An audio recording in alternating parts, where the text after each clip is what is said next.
Labą dieną. Dėkui už galimybę pabendrauti su tokia plačia auditorija, dėkui už tokią gražią iniciatyvą. Pradėkim nuo to, kad vis tik tai per pastaruosius 200 metų įvyko eilė pandemijų, kurios vienaip ar kitaip pakeitė žmonių gyvenimus, dėja nusinešė daug gyvybių. Na ir šita pandemija taip pat neišimtis. Iš karto reikia pasakyti, kad tai buvo prognozuojama ir, sakysim, kaip šitoj skaidriai matom, sąlyginai galima suskirstyti 9 priežasčių grupės, kodėl mes žmonės dėl savo veiklos, gyvendami šiuolaikiniam pasaulyje, praktiškai sudarėm galimybės atsiras naujoms užkrečiamoms lygoms ir atgimt senoms. Na ir kaip mato, dar 2013 metais buvo mano publikacija apie tai, kas skatina infekcinių lygų atgimimą. Kam įdomu, galit ją surasti, lengviausia galbūt surasti mano socialiniai paskyroj. Kas atsitinka, kai virusai peršoka taip vadinamą rūšinį barjerą? Ir šiai dienai žinoma virš 200 zoonozinių lygų, tai yra tos lygos, kuriam žmonės gali užsikrėsti nuo gyvūnų. Ir dabar dažnai kalbama, ypač tam tikra žmonių grupė, kuri domisi daugiau sveikų gyvenimo būdų ir panašiai, dažnai kalba apie tą vadinamą natūralų imunitetą. Tai tas natūralus imunitetas ir būtų tas tarprūšinis barjeras. Mes nesergam paprastai, sakysim, gyvūnų lygom ar augalų lygom, bet kai jau susidaro mano minėtos sąlygos, kai mikroorganizmai to pasinaudoja, jie gali peršokti rūšinį barjerą. Ir sakysim, čia parodyta, kaip tai atsitiko jau eilės kitų lygų atžvilgių.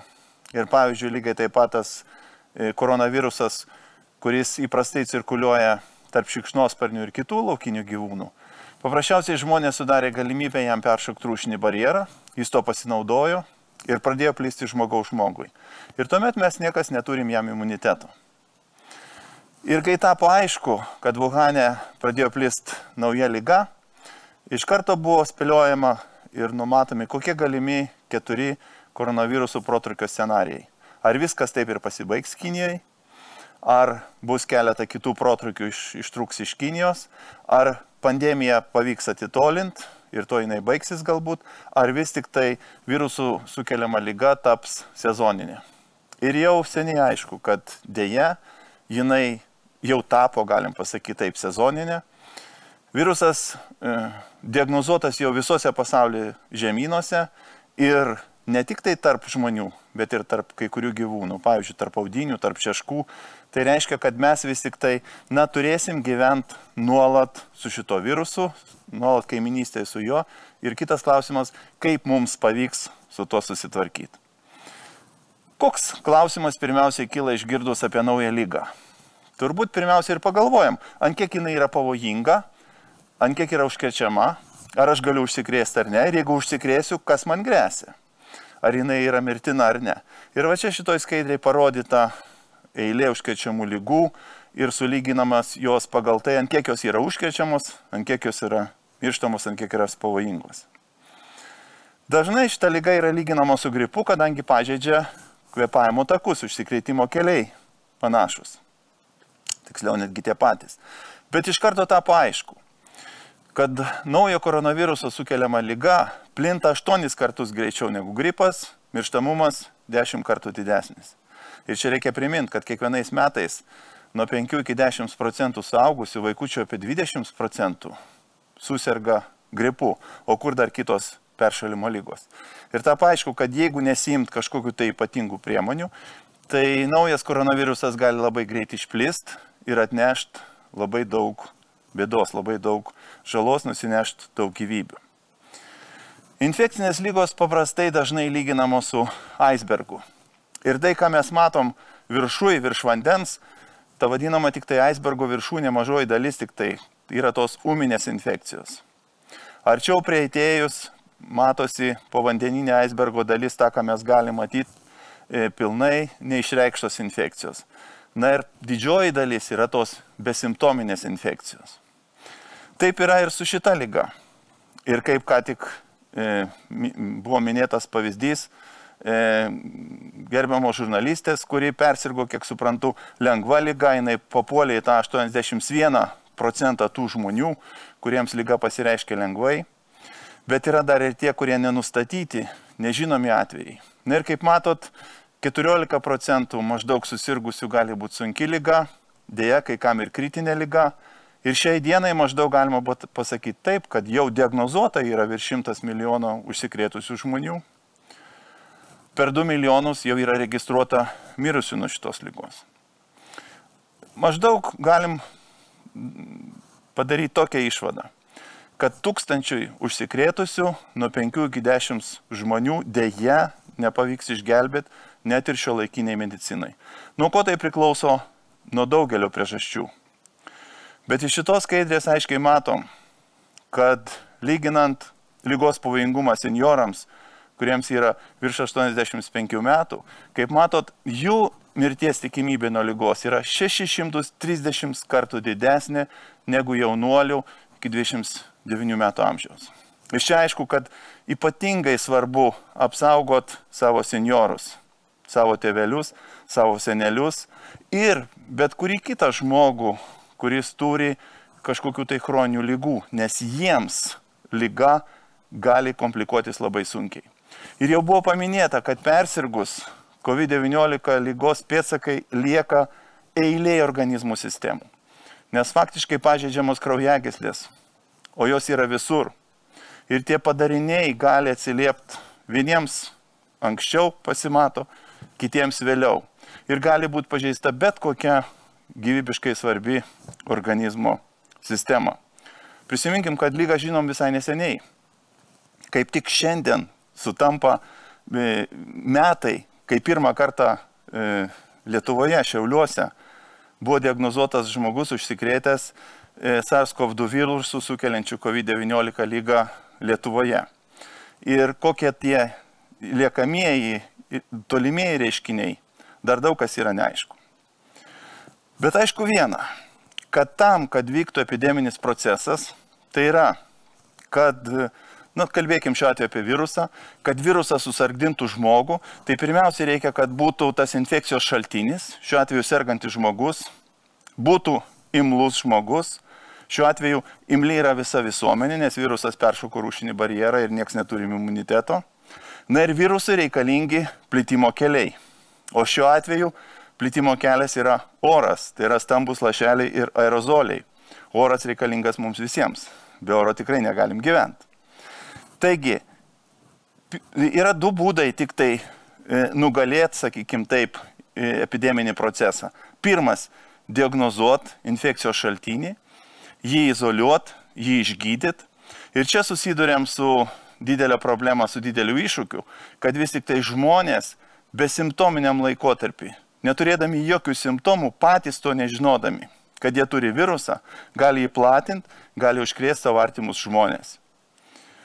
Situacija komplikuoja tai, kad vis tik tai, kaip matom, daliai žmonių nėra jokių simptomų, daliai yra lengvi simptomai ir net besimptominiai būsenoj žmonės gali platinti virusą patys to nežinodami. Kiek laiko gali platinti? Vėlgi labai skiriasi. Jeigu nėra jokių simptomų, jeigu liga lengva, paprastai ne ilgiau kaip 14 dienų. Bet jeigu pasireiškia simptomai, virusas galbūt gali būti išskiriamas ilgiau. O jeigu pasireiškia sunkus simptomai, virusas gali būti išskiriamas dar ilgiau iš kvėpavimo takų. Ir atitinkamai tada, kaip parodyta šitoj skaidrė, jeigu jau išsivysto kritiniai simptomai, tai dėja net ir šiuolaikinė medicina, kas antro žmogaus gali neišgelbėti. Apsunkina dar situaciją tai, kad vis tik tai užkrečiamas laikotarpis skiriasi nuo taip vadinamo to PGR teigiamo laikotarpio. Tai yra viruso RNR radimas nosiaryklėj, kaip matom iš šitos skaidrės, nebūtinai reiškia, kad žmogus yra užkrečiamas. Naudojant jautrias sistemas, galim diagnozuoti viruso RNR dar prieš užkrečiamo stadiją ir po užkrečiamo stadijos. Ir turbūt pamenat, kiek daug buvo komplikacijų, visokių diskusijų ir neaiškumų, ką reiškia, jeigu PGR, sakysim, rezultatas teigiamas, ar žmogus serga ar ne. Apskritai medikai galėtų pasakyti, medicinė prasme, tai yra labai įdomi ir sudėtinga problema. Ir kuo toliau, to daugiau mes sužinom, daugiau mokomės, bet tai, ką žinom šiandien, galbūt gali pasirodyti rytoj, kad yra jau kažkokios tai naujos žinios, naujos galimybės. Taigi, pirmas būdas užkirsti kelią infekcijos plitimui - diagnozuoti infekcijos šaltinį ir jį eliminuoti. Ir antras būdas, trečio nėra, sukurti imlią visuomenę. Tai yra skiepyti žmonės, kad susiformuotų kolektyvinis tas vadinamas imunitetas. Jokia užkrečiama liga nebuvo panaikinta pasaulyje natūraliai, kad susiformuotų natūralus imunitetas vien tik tai persirgus. Tik tai masinės vakcinacijos dėka pavyko eliminuoti, kaip žinia, tokią lygą kaip raupus. Praktiškai beveik buvo išnaikinti ir poliomelitas, bet jisai liko dar kai kuriuose pasaulio teritorijose ir dėja vėl gali atgimti. Dažnai kyla klausimas, ar gali būti, kad taip greitai sukūrė tokius patikimus ir efektyvius skiepus. Kai matot parodę šitoj skaidriai, kai skiepų kūrimas yra ilgas procesas ir praktiškai greičiau kaip per 10 metų anksčiau skiepai nebuvo sukurti. Esmė yra ta, kad dabar mes gyvenam visai kitoj situacijoje. Skirtinga mokslinė era, skirtingos technologijos ir galima buvo taip greitai sukurti efektyvius skiepus ir tikrai pačioj pradžiai, sakysim, metų pradžiai, sunku buvo įsivaizduoti, kad šių metų gale jau mes turėsim, galimybę paskiepyti didelę dalį galbūt populiacijos. Iš karto reikia pasakyti, kad skiepų efektyvumas pranoko lūkesčius iš esmės ir jeigu kas abejojo ir galvojo, kad klinikinėse studijų metu galbūt, buvo kiek, sakykime, taip pritempti rezultatai ir panašiai, tai Izraelio mokslininkų duomenys aiškiai parodė. Kai jie ištyrė jau 1 200 000 paskiepytų savo žmonių, nustatė, kad Pfizerio vakcinos efektyvumas nesiskiria praktiškai nuo klinikinių bandymų metu parodyto ligos efektyvumo. Bet efektyvumas, kalbam apie tai, kad apsaugo nuo sunkios klinikinės ligos. Apsaugo galbūt nuo ligoninės ir apsaugo nuo mirties. Bet šitie skiepai nereiškia, kad žmogus pasiskiepėjęs po kiek tai laiko negali vėl užsikrėsti SARS-CoV-2 infekciją. Iš kitos pusės nereiškia, kad jis negali platinti viruso, jeigu yra pasiskiepėjęs. Bet dabar jau aišku, vėlgi, nauji tyrimų duomenys rodo, kad daug mažiau paskiepyti žmonės išskiria viruso į aplinką. Reiškia, jie tampa mažiau užkrečiami.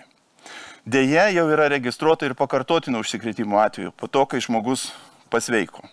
Dažnai klausia, kiek laiko išlieka, taip sakant, apsauga imunitetas. Iki galo pasakyti sunku, bet maždaug šiandien manoma taip, kad iki 7 mėnesių turėtų pakakti imuniteto. Bet lieka imuninės atminties ląstelės. Tai net jeigu antikūnių ir nebeliks jau paskiepyto ar pasveikusio žmogaus kraujyje, tai vis tik tai antrą kartą, jeigu jisai susidurs su virusu, tai greitai įsijungs imuninė atmintis ir paprasčiausiai turėtų nesivystyti sunki liga. Dar vienas būdas užkirsti virusų plitimo kelią, šiuo atveju, kai kalbam apie oro lašelinį kelią, reiškia nesusidurti su liga, neit ten, kur galimai yra infekuotas žmogus, laikytis atstumo, naudoti medicinės kaukės. Bet tai nėra ligos eliminavimas. Tai yra tik tai problemos atidėjimas. Ir šitai lygai ypač svarbu buvo duoti laiko, kad pasiruoštų visi žmonės, visam visuomenė, išmoktume gyventi naujoje realybėje. Na ir aišku, kad pasiruoštų medicina, kad nebūtų kolapso, kai labai daug yra sunkių ligonių ir paprasčiausiai nebeįmanoma visiems suteikti tą medicinę pagalbą, kurią galima suteikti. Kaukės. Manau, kad šitas pavyzdys iš Springfieldo su Springfieldo kirpėjom labai aiškiai parodo kaukių teisingo dėvėjimo efektyvumą. Žiūrėkit, 10 dienų 2 kirpėjos aptarnavo 139 klientės ir nei vienos iš jų neužkirtė, nes pačios dirbo su kaukiam, klientės buvo su kaukiam. Bet tarpusavį jos bendravo kavos pertraukų metu ir panašiai be kaukių ir užtat vieną kitą užkirtė. Manau, dažnai nesuprantam, kada, kaip, kokias prevencijos priemonės naudot ir, sakysim, galų galia tie patys dabar ribojimai judėjimo tarp žmonių ir panašiai, tai jie iš dalies netgi prieštarauja, sakyčiau, tai logikai, kad turbūt ne judėjimas svarbu, o svarbu, kaip mes susitikę vienas su kitu, kurie kartu negyvenam, ne tas pats namų ūkis, kaip mes bendraujam. Saugom vienas kitą ar ne. Pabandykim įsivaizduoti save viruso vietoj. Ko virusui reikia? Virusui reikia naujo šeimininko ląstelių, kurios jį galėtų padauginti. Reiškia, virusai nuolat bando mutuoti, bando prisitaikyti, ieškoti būdą, kaip surasti tą naują šeimininką, kaip kad jis kuo greičiau, kuo daugiau padaugintų tų virusų. Šia prasme nėra visiškai nieko naujo, RNR virusai labai plačiai mutuoja. Dabar per daug galbūt dėmesio skiriama žiniasklaidoj, per daug galbūt žmonės gąsdinami dėl tų naujų štamų. Taip, natūralu, virusai ieško galimybę, kaip greičiau, kad jie būtų greičiau padauginti šeimininko ląstelių. Reiškia, tie, kurie įgyjo tą savybę, kaip tas Jungtiniai karalystėje pirmą kartą diagnozuotas štamas ir panašiai, tai jie ir turės pranašumą prieš kitus ir jos daugiau padaugins. Svarbu, kad mokslininkai stebėtų, kad neįsivystytų tokie viruso štamai, prieš kurios vakcina būtų neefektyvi. Tada reiškia, vakcinas reikia operatyviai modifikuoti. Pareto principas galioja ir čia. Pasirodo, kad apie 10-20% naujų užsikrėtusių žmonių lemia 80% naujų užsikrėtimo atvejų. Reiškia, ir mūsų veikla turėtų būti organizuota ne šiaip, kad vien tik tai, sakysim, kardonai keliuose ar panašiai, kaip pavyzdį aš tik tai sakau, bet orientuotis ten, kur yra didžiausias pavojus. Iš vienos pusės viruso įvežimui, jisai visada išliks, iš kitos pusės viruso plitimui bendruomeniai, nes dabar jis ypač plačiai ir plinta būtent bendruomeniai ir reiktų operatyviai žiūrėti ir išaiškint tos vadinamus klasterius, kur žmonės užsikrečia vienas nuo kito, kad atitinkamai galima būtų organizuoti prevencinės priemonės. Karantinas. Nuo pat pradžių pabrėžiau, kad karantinas reikalingas tam, kad neįvyktų sveikatos sistemos kolapsas, kad mes visi pasiruoštume tam. Ir bet kuris medikas žino, kad bet kuri gydymo ar diagnostikos procedūra neturi atnešti daugiau žalos negu naudos. O tas vadinamas lockdownas ar totalus užsidarimas maždaug efektyvus yra tik tai 3-4 savaitės. Po to jis jau gali atnešti daugiau žalos negu naudos. Ir nematyt tų kitų problemų, kurios kyla dėl tokio ilgo mūsų užsidarimo, jau yra neatsakinga.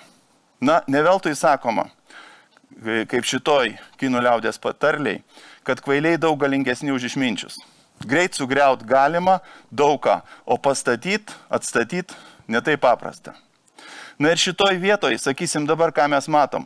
Mes matom, kad netiesioginė COVID žala jau yra labai didelė. Užtat reikia visų mūsų išminties, kaip galėtume, ją minimizuoti. Na ir pabaigai noriu pasakyti, kad pasaulis po COVID jau bus kitoks. Jau dabar jisai yra kitoks. Deja, daug bankrutavo smulkių verslų ypač ir panašiai. Na ir paskutiniai skaidriai noriu pasakyti, kad vis tik tai prognozuot taip, kaip vystysis toliau šitą pandemiją, galima pagal, sakysim, gripo buvusias pandemijas. Čia vėlgi socialiniai paskyroje rasit mano naujausią publikaciją apie tai, kad mes dabar panašu, kad dar bent porą metų turėsim gyventi su šitą problemą, kur vasarą plėtimas sulėtės, rudenį vėl išauks, bet kadangi kuo toliau, tuo didesnė dalis žmonių bus vieni persirgę kiti jau paskiepyti, tai vis tik tai, na, tas laisvesnis gyvenimas ir lėtesnis viruso plitimas tikrai yra prognozuojamas. Dėkui uždėmesį, jeigu turėsim kiek laiko ir pajėgsiu atsakyti klausimus jūsų paslaugoms. Profesoriau, kaip jūs pats vertinate šių dienų koronaviruso suvaldymą? Labai sudėtingas klausimas. Aš manau, kad jeigu trumpai pradedant, tai vis tik tai pasaulyje buvo padaryta daug klaidų. Ir pradžioj nebuvo įsiklausyta į mokslininkų perspėjimus. Ir prisiminkim, paimkim, kad tik tai pavyzdį, kas atsitiko, sakysim, Europos Sąjungoje. Iš esmės, kaip po tokios vienos valstybės neliko, tarsi visi subirėjo, kas savo pradėjo organizuoti prevencijos priemonės. Dabar situacija iš esmės pasikeitė, ką rodo ir galimybė, sakysim, įsigyti bendrai skiepų ir panašiai. Aš manau, kad po šitos pandemijos tikrai pasaulis pasikeis ir tame tarpe, na, vieni sustiprės, dėja, kiti priešingai. Mes jau dabar žiniasklaidoje tiek ir pagal mokslininkų nuomonę galime tikėtis jau trečiosios bangos. Žmonės, mačiau, klausė ir uždavė klausimus apie trečiąją bangą, kaip jinai gali paveikti situaciją Lietuvoje ir ar jinai gali būti tokia stipri kaip ir antroji. Iš vienos pusės tokia stipri, visa gripo pandemijų, taip toliau istorija rodo, kad antra banga paprastai būna stipriausia. Ir toliau vis tik tai prognozuoti, kaip ir kiti specialistai, kad tokios stiprios bangos neturėtų būti. Turėtų būti tik tai vėl tie sezoniniai pakilimai, jie turėtų trukti ko gero nemažiau kaip dar porą metų. Ir kaip jau minėjau, kadangi vis tik tai kuo toliau, to didesnė dalis žmonių jau bus iš vienos pusės įgyję imunitetą, nuo iš kitos pusės išmoksim gyventi kitaip, išmoksim gyventi kitoj realybėj, labiau saugant save ir savo artimuosius. Viename interviu esate užsiminęs, jog ligos gydymas neturi sukelti didesnės rizikos ar žalos nei pati liga. Ir šiuo metu galime pastebėti analogiją, jog kova su virusu neturi atnešti daugiau žalos už patį virusą. Jūsų akimis, kokie pokyčiai turėtų įvykti, kad kova su virusu nepadarytų tiek daug žalos? Aš pasakyčiau galbūt taip, kad vis tik tai dabar Lietuvoje per daug viskas nukrypo į skaičiukus. Vien tik tai žiūrim į skaičius ir per mažai galbūt matom žmogų. Aš manau, kad tie, kurie patarinėja sprendimų priėmėjams, jiems trūksta, jau pradėjo trūkti empatijos.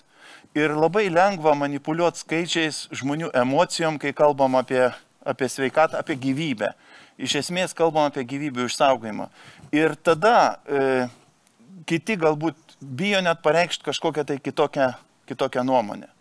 Na pavyzdžiui, savaime aišku, kad kiekvieno žmogaus gyvybė yra vertybė. Ir ne vien tik tai covidas yra ir kitos sveikatos problemos. Yra ne vien tik tai sveikatos problemos, socialinės, psichologinės ir taip toliau, jau nekalbant apie ekonominės. Na ir kaip pavyzdys, jeigu mes jau turim galimybę testuoti, jeigu turim galimybę pasiskiepyti, jeigu turim galimybę, sakysim, na, paimkim vėlgi kaip pavyzdį, kad jeigu žmogus su neigiamu COVID testu, kodėl jisai negalėtų dabar eiti laikyti, sakysim, tų pačių vairavimo pažymėjimų, vairavimo egzaminų, nes tai jam labai svarbu gyvenime, kad galbūt kažkokį tai verslą ar kažką tai kitą turi daryti. Tai va tokių nelogiškumų, tokių apsidraudimų ir matymo tik tai vieną problemą, man atrodo, kiekvienas galim pateikti pakankamai. Klausė žiūrovė Stasė, nežinau, ar jūs galėsite atsakyti, koks procentas yra jau paskiepytų gydytojų? Tikrai nežinau ir jeigu pastebėjot, tai aš paprastai ir savo socialinėse paskyrose, aš labai retai kada operuoju, kaip sakant, plikais skaičiais. Nesvarbu suprasti tendencijas ir taip toliau. Be abejo, kad ir dalis gydytojų bus nepaskiepyta dėl to, kad galbūt vieni nenorės skiepytis, kiti negalės tuo momentu būti paskiepyti. Dar kita dalis bus jau persirgę. Bet svarbiausia, kad jau mes turim labai didelę dalį medikų, socialinės globos darbuotojų, rizikos grupės žmonių paskiepytų. Arba dalis jų yra persirgę. Tai reiškia, jiems jau vėl susidūrus antrą kartą su virusu, jie neturės tokio didelio pavojos patekti į reanimacijos palatą ar netgi neišgyventi. Klausimas kaip tik apie skiepus, kada iš tikrųjų galime tikėtis Lietuvoje jau įgyto kolektyvinio imuniteto? Reiktų skirti du dalykus. Sakysim, kad ir tą iniciatyvą, kur iškėlė gerbiamas prezidentas, kur dabar vyriausybė stengiasi, kad kuo daugiau žmonių būtų paskiepyta. Tai priklausys, aišku, nuo to, kiek bus skiepų, kiek pateks į Lietuvą. Bet kolektyvinis imunitetas, kad susiformuotų, tai labai svarbu, kad tam momentui 70% žmonių turėtų imunitetą. Na tai tikrai ateinant šį rudenį, nematau aš jokios galimybės fiziškai, kad būtų taip, kad jau būtų susiformavęs tas kolektyvinis imunitetas. Geriausiu atveju, galbūt jisai bus tik tai, sakysim, kitais metais, kitą rudenį. Bet kadangi jau dalis žmonių bus įgijus imunitetą, tai aišku, kad galim prognozuoti, kad tokio didelio kolapso, tokios didelės apkrovimo sveikatos sistemai, socialinės globos sistemai nebus. Dabar daug žmonės iš tikrųjų teiraujasi ir dabar nūdienos kontekste yra įdomiausia sužinoti apie skiepus. Ir mokslininkai ir medikai supranta, kad, nežinau, mane pataisykite, jeigu aš suklysiu, kad vakcinos veikimo mechanizmas nesukelia tikros ligos žmogaus organizme. Ir tai yra tarsi receptas, kuris sukuria apsauginį barjerą. Dabar kyla klausimas, ar žmonės bijo skiepintis dėl to, kad tai yra tiesiog žinių stoka, ar dėl to, kad kompanijos neprisiema atsakomybės dėl šalutinių poveikių? Ne, tai paprasčiausiai taip, jūs teisingai sakot, yra žinių stoka ir tas emocinis. Negalima vien žmonės kaltyti, kad jie nežino. Yra tas emocinis krūvis irgi. Nes nepageidaujama reakcija į skiepą yra dėl to, kad organizmo imuninė sistema reaguoja į tai ir jinai pradeda gaminti antikūnius, gaminti atminties ląsteles, tam, kad susidūrus su infekcija jau iš karto, sakykime taip, galėtų įsijungti imuninę sistemą ir neišsivystytų liga. Kita dalis nepageidaujamų reakcijų gali būti dėl kažkokios alerginės reakcijos, galbūt tuos ten esančius komponentus, kurie yra labai reti. Bet lygos, tos COVID lygos, niekaip skiepas sukelt negali. Tai pirma. Antras dalykas, tie, kas galvoja, kad gali genetiškai būti modifikuoti žmonės ir taip toliau, kad suleidžia svetimą RNR ar DNR fragmentą, tai paprasčiausiai nesupranta, kad tai neįmanoma pagal biologijos dėsnius, nes iš karto po 7 valandų netgi, man atrodo, jeigu neklystu, jau nebelieka tos suleistos RNR. Jinai paprasčiausiai yra proteazių suvalgoma, suardoma yra. Lygiai taip pat kaip tie antigenai, smaigalio baltymo antigenai, kurie pradedami gaminti, jie po kiek laiko jau jų naujai ląstelė nebegamina, bet lieka imuninė atmintis. Tai kita problema yra, kad galbūt medikai per daug, kai kurie mes aiškinam detaliai, per daug pateikiam žinių ir tada žmogui neturinčiam tų bazinių žinių, jam sunkiau suprasti ir, kaip sakant, tada pusiau žinojimas ir sąmonė žingeidžių ypač žmonių, išsilavinusių žmonių, mokančių kalbą žmonių, juos nuveda į tyrus ir tada galbūt jiems sunku priimti mokslų pagrįstą sprendimą. Žiūrovė Sigita klausia, kada reikėtų skiepytis persirgusiam žmogui ir ar iš vis reikėtų? Persirgusiam žmogui galima būtų skiepytis ir iš karto, bet paprasčiausiai, kadangi mažiausiai keliems mėnesiams imunitetas tikrai yra, tai užtat logiška, kol trūksta skiepų, atidėti tą skiepą 3 mėnesiams ar panašiai. Tik tai dėl to, o ne dėl biologijos. Ir tarsi atiduoti kitam žmogui. Taip, ir netgi, sakysim, kai kuriuose šalyse iš vis ilgiau atidedamas tas antras skiepas, kad kuo didesnė dalis žmonių turėtų jau pirmą skiepą. Nes tyrimų duomenys rodo, kad po pirmo skiepo jau taip pat pasiekiama 60, netgi dar didesnis galbūt procentas apsaugos. Kai po antro skiepo jinai apsauga išauga iki 90-95%. Tai reiškia, kad tokia tikimybė, kad žmogus nesusirgs sunkia liga. Jeigu jisai ir užsikrės, tai vystysis tik tai imuninis atsakas, bet nebus klinikinių reiškinių. Ir kadangi dar turime keletą minučių, paskutinį klausimą užduoda jums Roma. Ar galiu pasirinkti skiepą, ar yra galimybė pasirinkti jį Lietuvoje? Šiai dienai, kadangi skiepų trūksta, tai tokios galimybės nėra ir mažai kur pasaulyje turbūt jau yra, bet po truputį tai atsiras. Aš manau, kad atsiras tokia galimybė galbūt ateityje ir Lietuvoje. Ir čia svarbu žinoti tokį dalyką. kad šiai dienai antrą dozę suleidžiama to paties skiepo, bet sakysim, Jungtinėje karalystėje dabar vykdomi plačiai tyrimai ir vasarą tikimasi rezultatų, kad galbūt bus galima maišyti skiepus. Tai yra pirma dozė vienos kompanijos skiepas, antra dozė galbūt kitos kompanijos skiepas bus įmanoma. Šiai dienai ne, šiai dienai tos pačios kompanijos. Kai ateis galimybė pasirinkti, tada bus galima rinktis. Dabar rekomendacija būtų labai aiški ir vienintelė. Kokią galimybę, kokį skiepą gauti yra, kada atėjo jūsų eilė, reikia ją ir pasinaudoti. Nepraleisti tos galimybės, nes paprasčiausiai nežinot, kada galite užsikrėsti ir susirgti, o ligos vis tik tai padariniai yra ir gali būti labai sunkus. Ačiū profesoriams labai už pranešimą ir jūsų atsakytus klausimus ir tikiuosi, kad mums patiems belieka tikėtis, kad žmonės nėra tiek daug pervargę ir tais mažais trupinėliais susirinks tą viltį ir tikėjimą. Tai ačiū labai jums, profesoriau.